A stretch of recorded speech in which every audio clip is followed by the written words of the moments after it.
practicing doctor, now you are running educational institutions. Do you feel that there is a larger stage for you to create more impact? Is there another career change coming? Are you considering politics? Oh my God, I know this question is going to come to me. But I don't know basically. I'm just leaving it to time. As I told you, I was just advising my students that we should have options. So why not me? I should have options too. So maybe now I'm running. I never thought 15 years down the line when I was not even married that I'll be running a medical education system. But today I do. And I don't know what's coming up next. I'm ready for anything. What, according to you, is the ideal politician? Like what do you think someone should stand for? What does our country need right now? Okay, nice. My favorite question.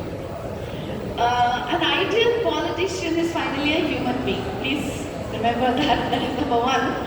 Number two is the slogan, as it says, of the people, by the people, for the people, has to be what you say, it should be in that person, politician's mind every minute. Selfless, absolutely selfless. Whenever you want to get into politics, okay, fine, if you're doing a business, be selfish. Of course, be selfish. If you want to do something else for yourself, be selfish. Nothing wrong in it. Want to earn money, be selfish.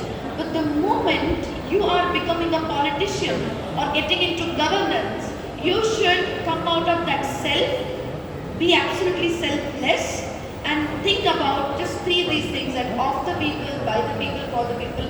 What work should I do for the betterment of the people? That should be the agenda, day in and day out. So you've already thought about this? I don't know. That's you're asking me questions and I'm just answering like an innocent kid. Please don't frame me up like. I do want to ask you this though. We have, and we've seen a larger, and now we're talking about the larger India stage, the challenge of more and more young girls enrolling in college, doing really well in college, but when we come to the workspace, those numbers start to drop off. And we don't have as much participation. We're not able to retain that talent in our workspaces. What do you think India should be doing to retain women's participation in workspaces, in public spaces, in politics, in all of these spaces, so we can have more women in these spaces? I think I would put that responsibility on the shoulder of the men. Because women are all there, they're not going anywhere. We all get educated equally. In fact, right now I told that the GR is for more of women. But where are they going finally, right, is a question. They are getting married. And the marriage is not only just for the woman, but also for the men.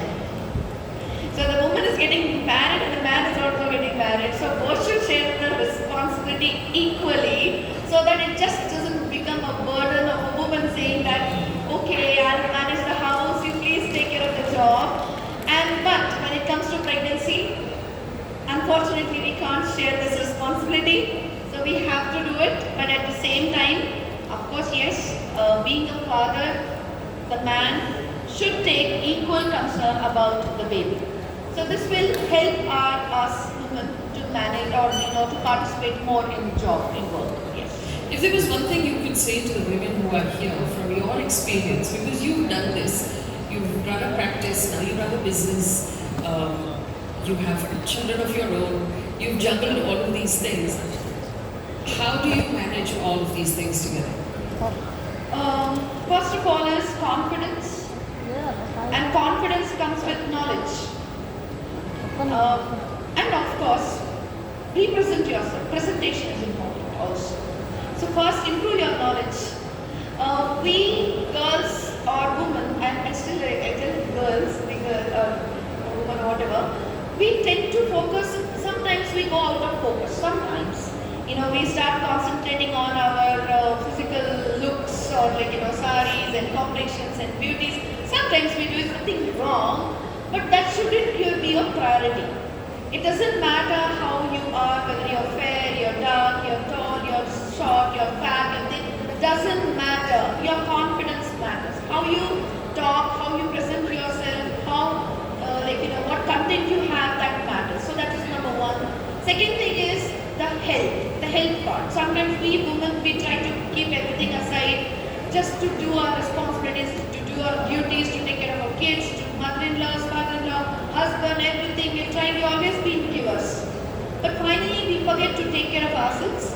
So help, eat well, eat properly, proteinous food is important, and please do some kind of exercise in a day. 30 minutes of exercise in one day. 30 minutes is nothing. एक serial हो जाता है भाई. So please keep aside your mobile for at least an hour. 1 hour is the standard time, but if not, at least 30 minutes. Any kind of exercise, yoga, skipping, walking, gym if you have good.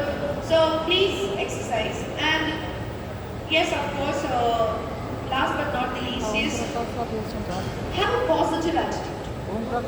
Please do have a positive attitude to all of it. Please stop getting jealous. Stop comparing yourselves. Have that zeal that yes, nothing is impossible. We can do everything under the sun. That's what I think. Those are beautiful answers. Thank you so much. Thank you so much, It's a Faith. pleasure to have this conversation with you. Yes, likewise, and I felt you made me feel so pleasant and comfortable that I could give my answer the best. But I've always seen you doing the best on the screens. Faye, I'm so proud of you. Thank you for introducing me. Thank you. I wish you all the best for all your future endeavors. Thank you.